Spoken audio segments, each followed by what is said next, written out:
2 adjoints du comté ont arrêté un couple afro-américain âgé et ont ri en fouillant leur voiture. Ce qu'ils ignoraient, c'est que cet homme avait passé sa vie à construire des tribunaux et qu'il s'apprêtait à les entraîner dans l'un d'eux. Clarence Duprat gardait les 2 mains fermement posées sur le volant Audi C2.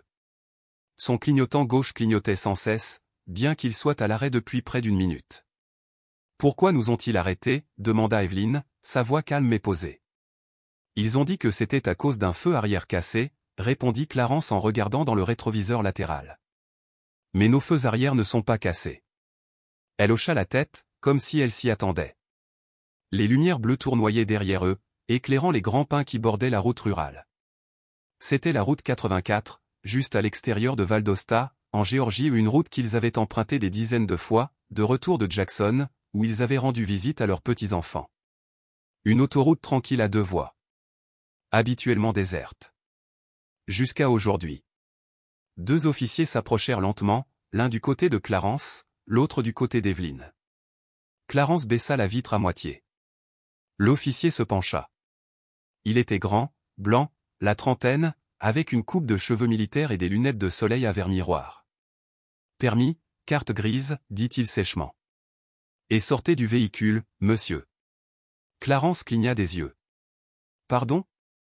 Y a-t-il une raison pour laquelle vous me demandez de sortir ?» L'officier serra les mâchoires, comme s'il mâchait quelque chose. « Vous avez du mal à suivre un ordre légitime ? » « Je veux juste comprendre pourquoi, » répondit Clarence, calme. « Tu as dit que c'était un feu arrière cassé. » L'autre officier, plus petit, plus trapu, s'approcha de la fenêtre d'Evelyne. « Madame, gardez vos mains là où je peux les voir. » « Ils étaient là depuis le début, officier, » répondit Evelyne, imperturbable. La situation s'est envenimée rapidement. En quelques minutes, Clarence était dehors, les mains sur le capot, en train d'être fouillé. Le policier le plus grand, son badge indiqué Rigain, semblait frustré que Clarence n'ait pas réagi comme il l'espérait. Ni colère. Ni peur. Juste des questions calmes et claires. « Où allais-tu ? » ?»« Pourquoi faire ?» demanda Rigain. « Je reviens d'une visite familiale, » répondit Clarence. « Où ? » ?»« Jackson, Mississippi. » L'officier eut un sourire narquois. « Long voyage. Vous transportez quelque chose que vous ne devriez pas. » Clarence tourna légèrement la tête. « Monsieur, je suis avocat à la retraite. Je connais mes droits. Vous n'avez pas de motif valable pour fouiller ce véhicule. » Cela a irrité Rigain plus que tout. « Cause probable ? Tu te crois plus intelligent que moi. » Clarence le regarda droit dans les yeux. « Je n'ai pas dit ça. J'ai dit que je savais ce que la loi exige. » Rigain rit doucement et marmonna quelque chose. Clarence ne comprit pas tout, mais entendit, grande gueule, vieux, et, j'aurais dû rester à la maison. Ils demandèrent à Evelyne de descendre également. Elle s'exécuta, avec grâce et une dignité tranquille. Ils fouillèrent néanmoins la voiture, fouillèrent les sacs, ouvrirent le coffre. Ils ne trouvèrent rien. Après 10 longues minutes, Rigain revint avec un bout de papier. « Feu arrière cassé » dit-il. Clarence le prit. « On va le faire vérifier. » Les officiers retournèrent à leur voiture en riant. Clarence regarda la contravention. Il savait déjà qu'il la contesterait. De retour dans la voiture, Evelyne resta silencieuse pendant les premiers kilomètres. Puis elle prit la parole. « Ils pensaient que nous aurions peur. » Clarence hocha la tête. « Ils ne savent pas qui nous sommes. » Elle le regarda. « Tu as leur numéro de badge ?» Il toucha la poche intérieure de sa veste. Chaque mot. Chaque détail. Elle esquissa un léger sourire. « Bien. Alors, rafraîchissons-leur la mémoire. » Clarence s'engagea sur la route 133 sans un mot. Il serra le volant plus fort, non par peur, mais par détermination. Et les policiers ne se doutaient pas qu'ils venaient de remettre une contravention à la mauvaise personne. Le temps qu'ils s'en rendent compte, la date du procès serait déjà fixée. Au poste de police du comté de Loudoun, l'agent Carl Rigain a posé ses bottes sur le bureau et a mordu dans un burrito de station-service, comme s'il ne venait pas de harceler un couple de personnes âgées. Ils sont restés plantés là, sans même hausser le ton, a-t-il dit à son partenaire, l'agent Tyler Nash, qui consultait son téléphone. Nash rit. Ce type n'arrêtait pas de parler de droit comme s'il était un professeur de Harvard ou quelque chose comme ça. Il conduisait une Buick vieille de 10 ans. Ne m'attaquez pas avec les droits civiques. Ouais, eh bien, dit Rigain, la bouche pleine, il ressemblait à l'un d'eux. Une femme grande gueule et réservée. Sans doute habituée à obtenir gain de cause. Il pensait qu'une contravention le ferait taire. Aucun d'eux ne savait que Clarence avait documenté toute la rencontre. Pas sur un téléphone où il n'en avait même jamais sorti un, mais dans ce carnet en cuir marron qu'il gardait toujours caché dans sa veste. Écrit à la main, proprement, avec l'heure et la date. C'était cette même habitude qui avait bâti sa carrière. Cette même méthode qui lui avait permis d'abattre des hommes bien plus dangereux que Rigain ou Nash. J'inclurai aussi leur dossier, dit Rosalind. Elle m'a envoyé 2 plaintes antérieures contre eux, datant de l'année dernière. Toutes 2 ont été rejetées sans explication. Nous allons vous montrer un schéma, ajouta-t-elle, impressionnée. Vous agissez comme si vous n'aviez jamais quitté la salle d'audience. Clarence sourit. En vérité, je ne l'ai jamais fait. J'attendais juste une raison. La sonnette retentit. Evelyne se leva pour ouvrir. Rosalind Thomas se tenait sur le seuil, vêtue d'un jean et d'un blazer beige, une pile de documents à la main. J'ai apporté les dossiers des affaires internes, dit-elle en entrant. Ils sont expurgés, mais ils sont quand même accablants. Clarence fit un geste vers la table. Disposez-les. Pendant les 2 heures qui ont suivi, ils ont tous les 3 monté le dossier. Rigain avait été suspendu pour usage excessif de la force lors d'un contrôle routier à Tifton. Nash avait un avertissement écrit dans son dossier pour avoir tenu des propos discriminatoires lors d'un contrôle routier en 2020. C'est un modèle de conduite, dit Rosalind. Avec cela et votre témoignage, nous avons un terrain solide, a ajouté Evelyne. Nous avons besoin des images de la caméra embarquée. Ils diront que le système a mal fonctionné. Qu'ils le prouvent, dit Clarence. J'ai déjà déposé la demande. J'ai aussi signalé la station-service près de l'arrêt. Leur caméra de sécurité a peut-être enregistré quelque chose. Au moins, elle nous donne un horodatage et montre notre comportement quelques minutes avant qu'ils nous contrôlent. Rosalind siffla, impressionnée. Vous les attaquez sous tous les angles. Clarence se pencha en arrière sur sa chaise, son visage calme mais fatigué. Parce que nous ne prouvons pas seulement ce qu'ils nous ont fait. Nous montrons à quel point ils le font souvent à d'autres, et comment ils s'en sortent impunément. Cette nuit-là, Evelyne et Clarence étaient assis sur le porche, partageant un café en silence. Tu penses qu'ils vont prendre ça au sérieux, demanda-t-elle. Ils le feront, répondit Clarence, lorsque la salle d'audience sera remplie de journalistes. Elle but lentement une gorgée et le regarda. Je ne veux pas me venger, dit-elle. Moi non plus, répondit-il. Juste une question de responsabilité. C'est tout. Ils restèrent assis en silence pendant un long moment. Dans le comté de Loudoun, le shérif Donald City tenait le procès en main, la mâchoire serrée. 26 ans dans les forces de l'ordre. Il avait déjà vu des procès. La plupart s'éteignaient discrètement. Mais il ne s'agissait pas d'un jeune homme en colère avec une chaîne YouTube. C'était Clarence Dupran, celui-là même qui avait un jour démantelé une loi visant à empêcher les électeurs de voter lors d'une seule audience télévisée. Il a pris le téléphone et a convoqué les 2 adjoints dans son bureau. Vous feriez mieux de prendre un très bon avocat, leur a-t-il dit, et de ne pas parler à la presse. Rigain se gratta la tête. Tu crois que ça va aller aussi loin? Les yeux du shérif ne bougèrent pas. C'est déjà le cas. À la date du procès, il ne s'agissait plus d'un seul contrôle routier, mais de tous les contrôles précédents. Ce matin-là, la file d'attente devant le palais de justice faisait le tour du pâté de maison. Certains étaient venus parce qu'ils connaissaient le nom de Dupran. D'autres parce qu'ils avaient vu le titre dans les journaux locaux. Un avocat retraité spécialisé dans les droits civiques poursuit le bureau du shérif pour détention au bord de la route. Quelques-uns sont venus juste pour voir si l'histoire était vraie. Mais à l'intérieur de la salle d'audience, l'air portait quelque chose de plus profond. Quelque chose de plus silencieux que l'indignation. Et plus lourd que le silence. À tant de points Clarence ajusta sa cravate devant le miroir de la salle de bain. Costume gris anthracite, chemise blanche, cravate bordeaux la même qu'il portait le jour où il avait classé sa dernière affaire. Il fixait son reflet. Son visage portait clairement les années, mais ses yeux étaient toujours aussi ardents qu'en 1993, lorsqu'il défendait ce syndicaliste à Birmingham. Ils étaient tout aussi fixes, tout aussi concentrés. Dehors, Evely attendait près des portes du tribunal. Elle portait un blazer crème, une robe bleu marine et tenait à la main sa vieille serviette de juge. C'était la première fois depuis près de 10 ans qu'elle la sortait. Lorsque Clarence s'est approché, elle a offert un doux sourire. « Prêt ?» demanda-t-il. « Aussi prête que possible », répondit-elle. Ils entrèrent ensemble, lentement, d'un pas assuré, silencieux. Tous les regards se tournèrent vers eux. De l'autre côté de l'allée, Rigen et Nash étaient assis, raides, chemise froissée, cravate de travers. Pas encore d'avocat à leur côté. Juste un représentant du comté feuilletant un dossier avec plus d'agacement que de préparation. Le juge entra. Tout le monde se leva. Le tribunal était en session. Les déclarations d'ouverture étaient procédurales, comme si l'on enlevait la première couche d'une substance épaisse et pourrie. Le procureur du comté a affirmé qu'il s'agissait d'un contrôle routier de routine, effectué selon le protocole standard. Clarence ne dit rien. Pas encore. Mais quand son tour arriva, il se tint là avec une autorité calme.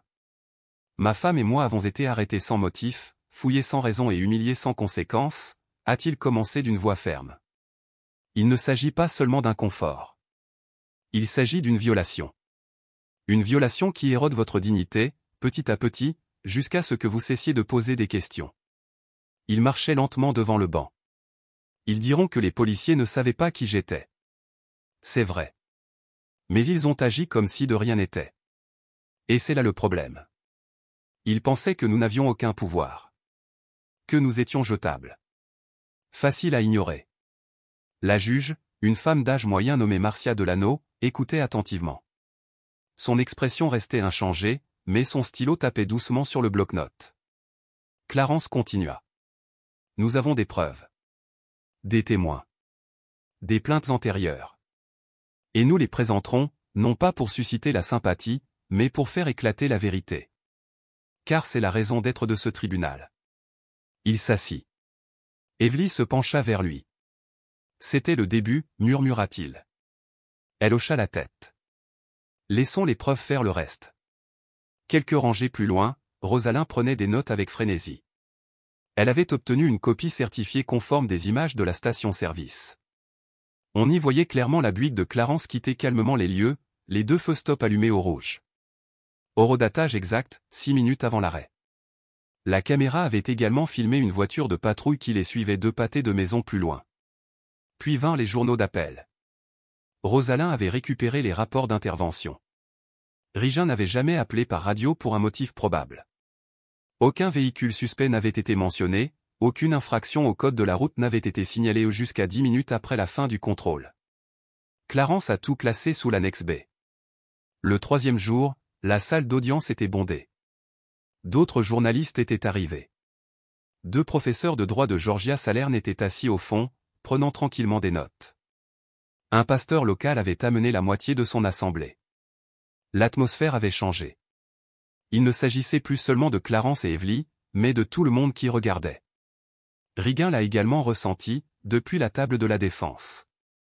Il a remarqué comment la salle d'audience se penchait en avant lorsque Clarence parlait, comment il réagissait à son récit calme des faits, comme s'il récitait de la poésie. Nash se pencha et murmura, « Nous aurions dû les laisser partir. » Rigen ne répondit pas. Il fixait le vide, la mâchoire serrée. Mais Clarence n'en avait pas fini. La suite allait être inoubliable. Un silence pesant s'abattit sur la salle d'audience lorsque Carl Rigen fut appelé à la barre. Il marchait lentement, visiblement mal à l'aise dans son costume mal ajusté. Il resta assis, raide, jetant un rapide coup d'œil à Clarence avant de détourner le regard. Clarence s'approcha, calme, sans agressivité, mais déterminé. Sans théâtralité, sans hausser le ton, juste avec précision. « Officier Rigen, » commença Clarence, « pour quelle raison avez-vous arrêté mon véhicule le 4 juin ?» Rigen s'éclaircit la gorge. « Feu arrière cassé, monsieur. » Clarence hocha la tête. « De quel côté ?»« Côté gauche. »« Tu es sûr de ça ?»« Oui, à gauche. » Clarence se dirigea vers la table des preuves et souleva un écran. Il appuya sur le bouton d'une petite télécommande. À l'écran, une image fixe est apparue, son véhicule quittant la station-service Shell, les 2 feux de freinage rouges allumés. Cette image a été prise 6 minutes avant l'arrêt par une caméra située à l'intersection de l'autoroute 84 et de Barrett Road, a expliqué Clarence. Pouvez-vous indiquer quel feu semble défectueux? Rigain regarda l'image mais ne dit rien. Clarence continua. Existe-t-il un enregistrement d'un atelier de réparation ou un avis officiel indiquant des dommages au feu arrière? Non, je ne suis pas sûr. Clarence se tourna vers le juge. Votre honneur, l'annexe contient un rapport signé par notre mécanicien de confiance, daté du lendemain de l'arrêt. Il atteste que les deux feux étaient en parfait état. Le juge Delano haussa un sourcil mais ne dit rien. Clarence se tourna vers Rigain. Avez-vous signalé un soupçon de comportement illégal avant de procéder au contrôle? Non, monsieur. Vous n'avez prévenu le répartiteur qu'après l'arrêt? Correct. Clarence traversa lentement la salle d'audience. Pendant l'arrêt, m'as-tu appelé, vieille grande gueule? Rigain hésita. Je ne me souviens pas avoir dit ça. Clarence ouvrit son carnet. Je l'ai noté. Exactement à 15h37, juste après avoir refusé votre demande de fouille de mon véhicule. Vous serez peut-être surpris d'apprendre que j'ai noté chaque mot en temps réel. L'officier déglutit difficilement. Je suppose que non. Et avez-vous dit à ma femme, lorsqu'elle a demandé pourquoi elle devait sortir de la voiture, qu'elle avait l'air nerveuse? Elle avait l'air nerveuse. Oui, je l'ai dit. Clarence se tourna à nouveau vers le juge. Selon la politique du département, le fait de paraître nerveux justifie-t-il une fouille physique? Rigain n'a pas répondu. Depuis la galerie, Rosalyn se leva. Objection, votre honneur, a déclaré le procureur du comté, un homme de grande taille nommé Henson Lee. Il témoigne à la place du témoin. Confirmé, répondit le juge Delano. Puis il ajouta, à voix basse, mais je veux quand même une réponse à cette question, mais pas ici. Rigain avait l'air de vouloir disparaître. Ce fut ensuite le tour de Nash. Il prit la parole, le regard inquiet, le pied tapant sur le sol. Clarence était direct. Officier Nash, êtes-vous au courant d'une plainte interne déposée contre vous en mars 2020? Oui, marmonna Nash. Pouvez-vous dire au tribunal la nature de cette plainte? Une femme m'a dit que j'avais fait un commentaire lors d'un contrôle de sobriété. Quel commentaire? Je ne m'en souviens pas. Clarence haussa un sourcil. Oui. D'après le rapport, vous avez dit, les gens comme vous ont toujours l'air coupables. Objection. Hors sujet, dit Henson en se relevant. Soutenu, a répondu le juge Delano. À moins que cela ne fasse partie d'un schéma. Clarence a soulevé un dossier. Votre honneur, je suis prêt à démontrer un comportement habituel de la part des deux agents, sur la base de plaintes antérieures et de leur conduite lors d'interpellations civiles au cours des 3 dernières années. Le juge se pencha en avant. Alors vous pouvez continuer. S'ensuivirent 30 minutes d'interrogatoire chirurgical. Clarence ne perdit pas un mot. Il présenta les dossiers de plainte, les compara aux rapports officiels et accumula contradiction sur contradiction. À la fin, Nash s'affalait sur son siège, jouant avec son col. Depuis le public, Evelyne s'est penchée vers Rosalyn et a murmuré, « C'est le visage de quelqu'un qui vient de réaliser qui il a réellement arrêté. » Rosalyn sourit. C'est trop tard maintenant. Clarence était assis à côté de sa femme. Le juge Delano a jeté un coup d'œil à l'horloge, puis au dossier. Nous reprendrons demain avec les plaidoiries finales. Mais le mal était déjà fait, et le lendemain, ce ne serait pas seulement leur mensonge qui serait jugé, mais le système qui leur avait fait croire qu'ils étaient intouchables. À la reprise des audiences le lendemain, il ne restait plus une seule place. Des gens de tout le comté étaient venus. La nouvelle s'était répandue plus vite que prévu, des anciens des églises baptistes locales, des étudiants en droit de Mahon, et même quelques policiers en congé, assis tranquillement au fond, tous arborant la même expression, alerte, concentrés, dans l'attente. Clarence n'arpentait pas la salle d'audience. Il ne se précipitait pas. Il se tenait silencieusement devant le juge, dans la salle bondée, et commença son récit. Quand j'avais 9 ans, raconte-t-il, mon père a été interpellé alors qu'il rentrait du travail. Ils ont dit qu'il correspondait à une description. Ils l'ont fouillé sur place, dans la rue, lui ont confisqué ses outils et l'ont fait s'allonger face contre terre sur le trottoir. Il est rentré à la maison avec des vêtements déchirés et la voix cassée. Il s'arrêta. Je me souviens lui avoir demandé pourquoi il n'avait pas crié. Pourquoi ne s'était-il pas défendu? Il m'a répondu, parce que si je l'avais fait, tu ne m'aurais peut-être jamais revu. La salle d'audience est devenue silencieuse. Clarence continua. Des années plus tard, alors que j'étais à la faculté de droit, j'ai lu des affaires comme Terry contre Ohio, me disant qu'il existait peut-être des règles pour empêcher que de telles choses ne se reproduisent. Mais à maintes reprises, j'ai vu ces règles ignorées, détournées, utilisées contre des personnes qui ressemblaient à mon père. Et la semaine dernière, c'est ce qui m'est arrivé. Il se tourna vers le juge, sa voix ferme mais sèche. Cette affaire ne porte pas sur une blessure morale. Elle porte sur l'abus de pouvoir de deux hommes qui pensaient pouvoir décider, sur une petite route de Géorgie, qui méritait la dignité et qui n'en méritait pas. Il recula, sans dramatisation, sans hausser le ton. Juste la vérité. Le procureur du comté se leva, essayant de reprendre le contrôle. Votre honneur, mes clients ont suivi les directives du service. S'ils ont commis des erreurs de jugement, c'était sous la pression du terrain. Il n'y avait aucune intention malveillante, aucun préjudice délibéré. Clarence ne bougea pas, mais Evely se pencha légèrement vers Rosalind. C'est leur stratégie, murmura-t-elle. L'intention. Comme si le manque de respect ne comptait que s'il était intentionnel. Rosalind répondit doucement, typique. Après de brèves plaidoiries finales de la part du comté, le juge Delano a demandé une suspension d'audience. 1 heure plus tard, lorsque le tribunal s'est réuni à nouveau, toute la salle s'est penchée en avant, pleine d'espoir. Elle n'a pas tardé. Sur la base des preuves présentées, des témoignages examinés et de la faute documentée, je statue en faveur des plaignants, Clarence et Evely Dupri. Des murmures se firent entendre dans la pièce. Les actes des policiers ont violé les 4e et 10e amendements. Ce tribunal ordonne la suspension sans solde des 2 policiers, dans l'attente d'un examen formel par les affaires internes. De plus, le bureau du shérif du comté de Lunch doit présenter des excuses publiques et verser 15 000 $ de dommages et intérêts. Elle s'arrêta. Que cette décision serve de rappel, un badge ne confère pas l'immunité de responsabilité. Elle a frappé le marteau une fois. Affaire classée. Rigin ne bougea pas. Nash se pencha en avant, la tête dans ses mains. Le shérif Crédit, qui avait passé la semaine assis 2 rangées en arrière en essayant de rester invisible, s'est levé et est sorti avant que quiconque puisse lui poser une question. Clarence se tourna vers Evely, lui prit doucement la main et la serra doucement. Elle ne sourit pas vraiment mais elle leva légèrement le menton en se levant. Les journalistes se sont précipités, leur microphone braqué sur eux. Clarence leva la main. Nous ne ferons pas de déclaration, a-t-il déclaré. Mais je dirai ceci, nous ne sommes pas venus ici pour faire du bruit. Nous sommes venus pour laisser un message clair. Il ne s'agit pas de savoir qui vous êtes, mais de savoir ce qui est juste. Ce soir-là, de retour chez lui à Tallahassee, Clarence était assis sur le porche, la lettre du verdict à la main. Evely le rejoignit avec 2 tasses de thé. « Tu penses qu'ils vont changer » demanda-t-elle. « Non » répondit-il. « Mais peut-être que quelqu'un le verra. » Elle hocha la tête. Alors ça valait le coup. Clarence plia la lettre et la glissa dans son carnet. Mais pour Clarence et Evely, ce n'était pas la fin. C'était le début de quelque chose qu'ils n'avaient pas prévu, mais qu'ils ne pouvaient plus ignorer.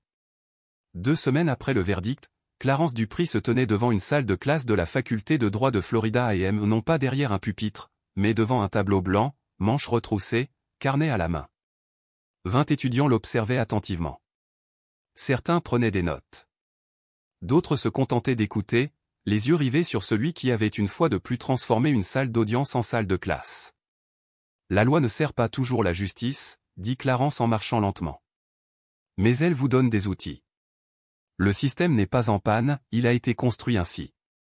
Votre rôle ne consiste donc pas seulement à argumenter. Il s'agit de comprendre où se trouvent les failles et de les exploiter.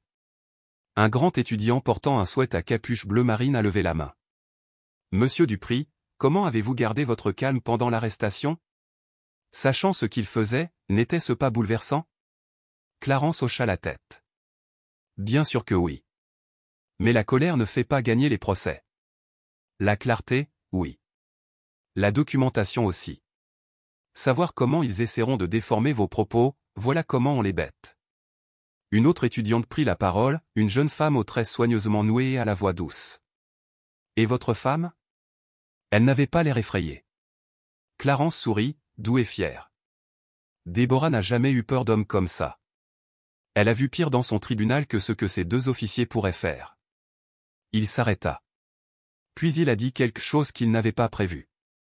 En réalité, ce n'était pas la première fois. C'était simplement la première fois qu'on décidait que ça devait cesser. À la fin du cours, plusieurs étudiants restèrent pour poser des questions. Clarence prit le temps de répondre à chacun, avec calme et précision. Il distribua ensuite quelques copies de dossiers, non pour impressionner ni pour inspirer, mais pour orienter, guider, éclairer. Pendant ce temps, Déborah, discrète comme toujours, écrivait patiemment les documents fondateurs d'une nouvelle organisation à but non lucratif. Elle l'avait baptisée Initiative juridique de Surure, du nom de cet arrêt historique de la Cour suprême garantissant le droit à un avocat commis d'office. L'objectif, offrir une aide juridique gratuite aux communautés rurales, souvent victimes de pratiques policières biaisées et injustes. On n'essaie pas de changer le monde entier, confia-t-elle à Rosalind un après-midi, en rangeant ses papiers dans une pochette bien usée. On essaie juste de rééquilibrer la balance, pour ceux qu'on oublie toujours en bas. Rosalind s'était renversée dans sa chaise, un demi-sourire aux lèvres. Tu es certaine de vouloir replonger là-dedans? Il me semblait que tu avais dit que tu prenais ta retraite, non? Déborah éclata de rire, un rire doux, sincère. La retraite, c'était bien. C'était paisible. Mais ça, c'est nécessaire. La décision de justice continua de faire trembler certains cercles policiers. Des enquêtes internes furent lancées, sans éclat. Le shérif Crédit se montrait désormais plus discret. Rigin et Nash, quant à eux, avaient fini par engager leurs propres avocats. Leur arrogance s'était éteinte. Il ne restait que le silence. Un podcast local consacra un épisode spécial à l'affaire du prix. Le titre, Quand on arrête les mauvaises personnes. L'émission monta rapidement dans les classements, non parce qu'elle était provocante, mais parce qu'elle était vraie. Sans phare. Une discussion simple mais puissante sur le pouvoir et ce qui se produit quand ceux qui l'exercent oublient leurs devoirs. Chez eux, Clarence et Déborah reprirent leur routine familière, des matinées tranquilles, du café noir, des conversations à voix basse sur le vieux Porsche. Un samedi matin, en triant le courrier, Clarence s'arrêta. Une enveloppe manuscrite, sans adresse d'expéditeur. Il l'ouvrit lentement, avec précaution. À l'intérieur, une seule phrase. J'ai vu ce que tu as fait. Je postule à la faculté de droit. Il lut la phrase 2 fois, puis une 3e. En silence, il la glissa dans son carnet, juste à côté du dossier du prix et de la vieille photo de la station-service. Il sortit sur le porche et tendit la lettre à Déborah. Elle la lut, releva les yeux, et lui dit simplement. Je te l'avais dit, que c'était important. Clarence s'assit à côté d'elle. Rien de plus n'était nécessaire.